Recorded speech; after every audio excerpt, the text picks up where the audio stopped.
Today, we're not talking about fats or carbs. We're talking about something your doctor never prescribes, but might be the very thing your blood sugar and your spirit actually need. Hey, welcome to the Diabetes Remission Roadmap podcast with the two renegade pharmacists, Brian Bisher and Cory Jenks. You are listening to this because you are a person with type 2 diabetes who is committed and driven to breaking free from this diagnosis and creating a real, meaningful change in your health and life. In these episodes, we're here to help you ditch the scripts with doses of unconventional wisdom on topics such as fitness, nutrition, medication, mindset, and more. So without any further delay, let's dive right in. Brian, it is Thanksgiving week. What are we thankful for? Uh, Coming in hot.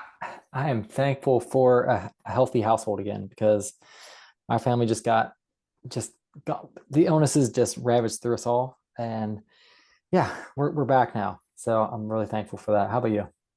I would say that I'm grateful for a healthy household, but my daughter was sick on Monday, and then she was good Tuesday, went to school Wednesday, went home sick early Wednesday, was good Thursday. Today, as we recorded, is a Friday, and we have not got a call from the school yet. So our neighbor said that their kid who goes to the same preschool had the same thing where it was fever, better, fever, better. So there must be some weird like rope-a-dope virus going around the old daycare there. But I'm grateful for that. I'm thankful for that. I'm thankful for you. I'm Yeah. thankful that the messages we're getting from people that follow us with questions, with engagement, with the people that we're helping.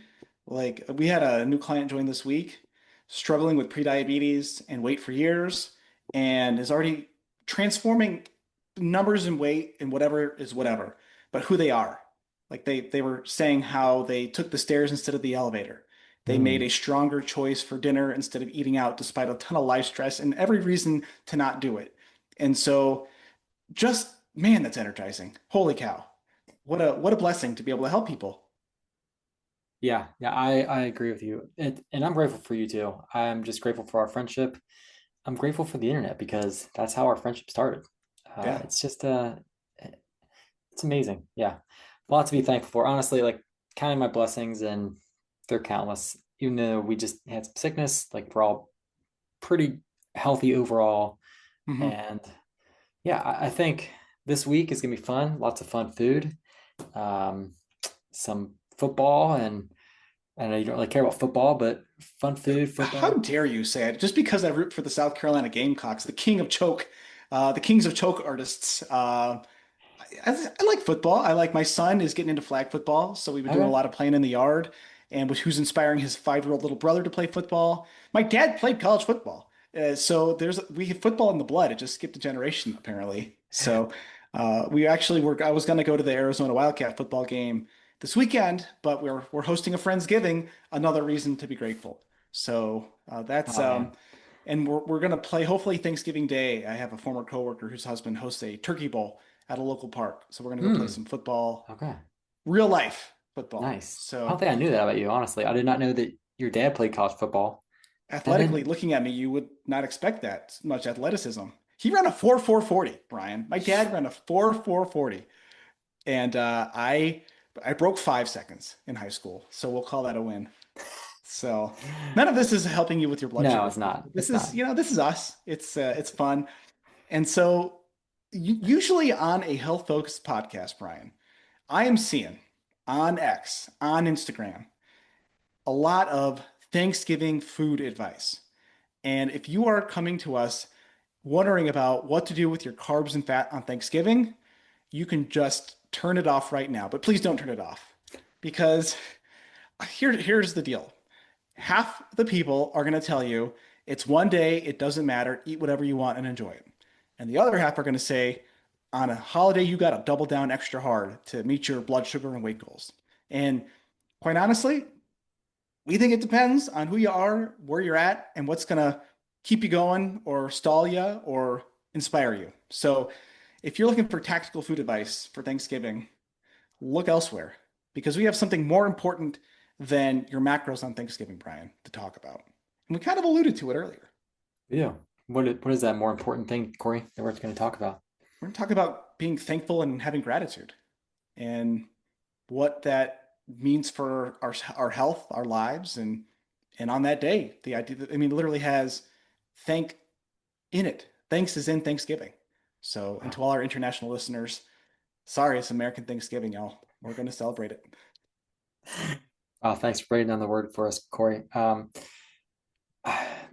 what if someone just, so we're going to talk about gratitude. I totally agree. It is very important. It's like one of the fundamental emotions. I guess it's considered an emotion, right? Gratitude is an emotion to have.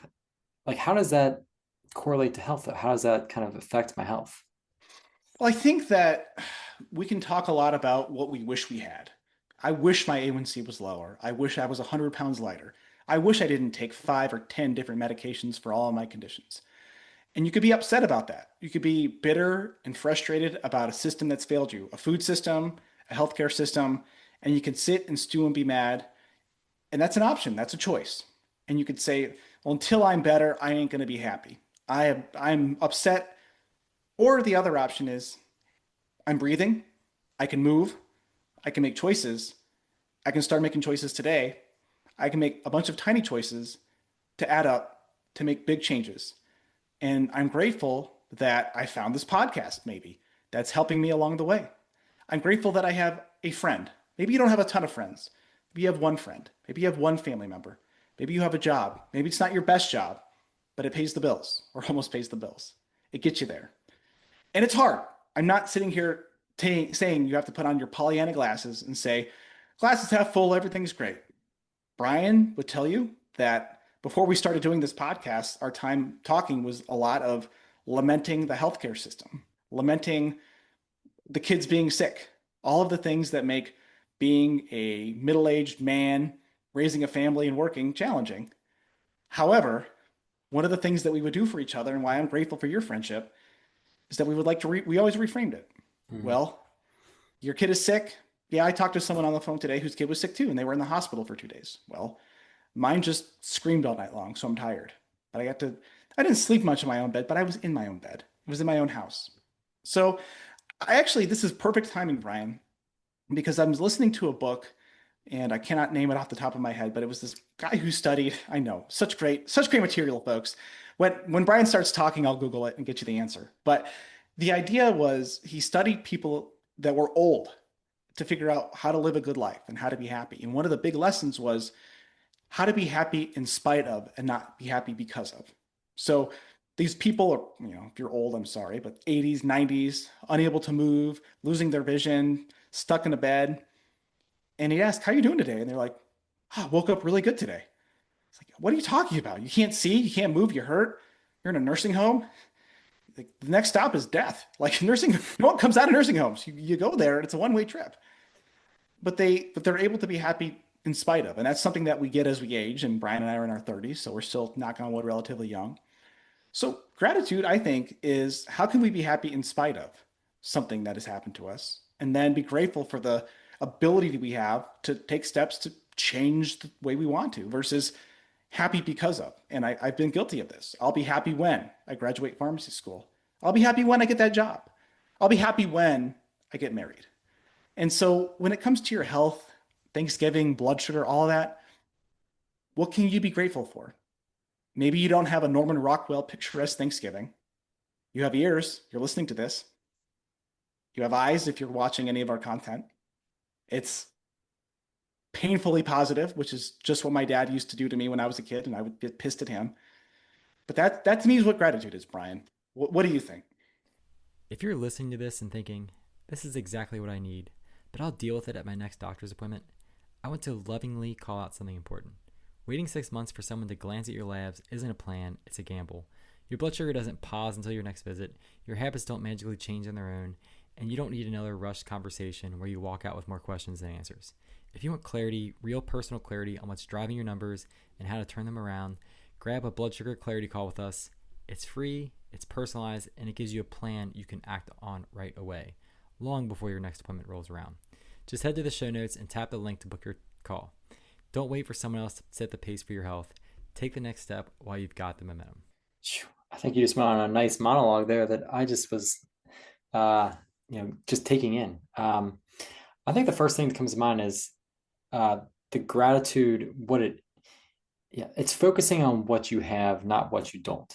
And that has been a big change for me recently in terms of just like, yeah, there's a lot of things I could complain about. And I'll get to like my biggest pet peeve is when I would just interact. And it's just like I know it's commonplace. It's just norm. People don't even realize they're saying it. But when I'm like, hey, how you doing today? Can't complain. Oh, really? You can't complain, huh? But can you be grateful for something? What's going well? And so I try to be aware of that when someone's asking me how I'm doing. And you got the people that are like, oh yeah, things are great. Like I'm doing amazing. Like, and I would like shock people. I'm talking like Cory, I would try to keep the most positive attitude in a place where it was lacking, so to speak, like in the hospital. Like, lots of workers were just beaten down and they're just tired, they're burnt out. And I would try to be like that person. And there were others. I'm not saying I'm the only one that was like able to maintain a positive attitude, but like I was grateful for my job, my position, my ability to be in that person's um, lives that in their life that day to make an impact, make a difference. And I just would try to just keep a positive attitude, and that came from gratitude. So, attitude of gratitude is like a little saying I like to have is like have that attitude of gratitude, and also replace like, and I've told you I've mentioned this to you before too is um, instead of having resentment on something like a lot of things you could resent with your kids. They wake you up in the middle of the night, or they get sick and they ruin your plans. You could resent them for that. But what resentment does is that it just draws you down. Like it brings you down mentally. It brings you down energetically. It drags your health down. It stresses you out. It stresses you out mentally, what stresses you out physically. And so which will raise your blood sugar. Still yeah, diabetes podcast. Raise your cortisol, raise your sugar. So we made it. We made it work, Brian. We brought it together. Yes. So I think replacing resentment with gratitude and like you said, reframing things, whether it's like you take something that's quote unquote bad that's happened to you and think, well, how can I see the positive in this? Or how can I reframe this? And I know sometimes that's really hard. I've talked to people that they're they're just down and out on their luck. Like things are just not going well. Um, someone in our program wanting to take control of her health, but then like is kind of faced with some things in court going on with her daughter. So it's like, how do I reframe that for her? And it's not my like the time or place at that point in the relationship, but like there are challenging things in life, Cory, that I know someone's gonna say like, well, it's just really hard to be grateful for that. Yeah, and I will agree. And I think one other lesson that I'll give is I read a great book called It Takes What It Takes. And the book basically says being positive is stupid. Its whole idea is get to neutral. Can we be neutral? So if life is terrible and everything's bad and your kids are sick and you burnt the turkey and all of that, it sucks. Like I didn't sleep much the last 2 nights. It sucks. I'm not gonna be like, it's great. I'm so glad my daughter didn't sleep well. And my wife's angry at me because we are short with each other. Can we get to neutral? Can we get to, okay, can we get back from I'm angry and upset to a neutral place? So maybe that's the best thing you could do is get to neutral. And I have used that tact many times because we also have to acknowledge reality. So there's a balance here. There's a gas, a brake, a clutch if you drive manual, positive, negative, get to neutral. And then from neutral, you can take small steps. And that's what we talk about with our program, with reversing diabetes. It doesn't mean that you go rip the band-aid off and totally change all your habits in one day. Some people that's what they want to do, but maybe it just means building these small habits. And for you, it could mean building small gratitude habits. And that could mean at the end of the day, if you list a bunch of stuff that sucks, how can we get to neutral with that? So that's the get to neutral, folks. That's the message at Thanksgiving. And well, I'll say this: when you're going to be around family that you can't stand or whose politics disagree with you, you're not going to change their view. But can you at least get to neutral and not talk about it? That would be a huge win. So, how can we be grateful of being around people even if we are not always in agreement with them? So, Yeah, I want to end with some practical things, Cory, because I've had a little bit of like a discussion. People hopefully jar some thoughts on like self-reflection on do they have an attitude of gratitude or are they more like resentment and negative? And I can tell you now, like just being around different people of different types, you can tell the people that have more of a like they're grateful for things and they see their blessings versus the people that blame and play victim, and it just all goes hand in hand. And like you're more willing to do something and take control of your health and turn things around if you are just focusing on what you actually have and are grateful for it than if you play victim mentality and then you just complain and you're like, well, I can't do anything about it. Like you just kind of just you relinquish all of your ownership of your choices, which is not true. Like you have choices here, and to just start choosing to focus on like positive things. We talk about this all the time. Like what can I focus on doing, not taking away? What can I replace in my diet that'll crowd out? And I think it just all goes hand in hand. And then just on a side note, like journaling gratitude in general, it's actually evidence based, Cory, that it will lower your cortisol levels, lower stress, which we know lowers blood sugar, but then also lowers cravings, can help you sleep better. And it's a ripple effect. So that's why gratitude's so important to me. Is it's just like it's a baseline foundation, as much as movement, as much as nutrition. When you start being grateful for things, you're gonna take more ownership, and you're gonna have lower stress, and it's just gonna create a positive ripple effect. Yeah, I every morning I start with 3 things I'm grateful for, and then the 3 things I want to get done that day. But to start with the grateful thing. So, Brian, a couple notes before we head out. That book I referenced is called 30 Lessons for Living by Carl Pillameller, PhD. So 30 Lessons for Living. And so highly recommend getting into that book to reframe your life from some elderly experts on how to live better. And then, Brian, we are grateful for all of our listeners, and we would be Yes. grateful if you wrote us a review. And what we are going to start doing is when we get a review, we're going to pick a random review every episode. We're going to read it live on the air and then record it to a podcast. That's a joke, folks. And then if you hear your review, reach out to us, and we're going to send you either a box of our favorite protein bars or some resistance bands so that you can have some tools on your road to remission.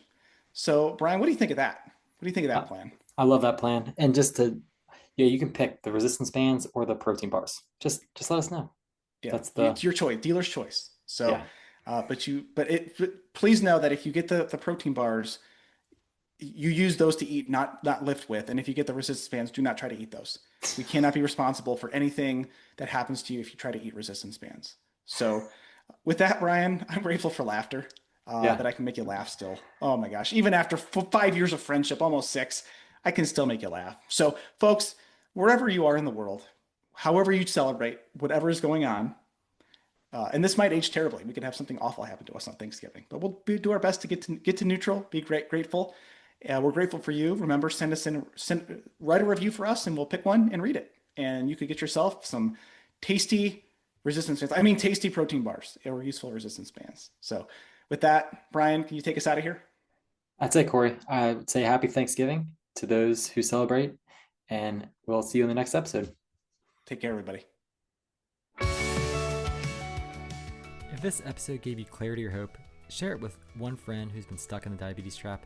That's how this mission grows. One person, one family, one story at a time. And if you haven't yet, leaving a quick review helps more people find the show and realize they're not stuck with meds forever. It takes less than a minute, and it means the world to us. Thanks for being here, and thanks for being part of this movement toward freedom. Thanks for listening to the Diabetes Remission Roadmap. The ideas discussed here are for general informational purposes only and do not constitute medical or nutritional advice. We are pharmacists, but we're not your personal healthcare providers. Always consult your own physician or qualified clinician before changing medications, exercise routines, or nutrition plans. Results vary, and what works for one person may not work for another.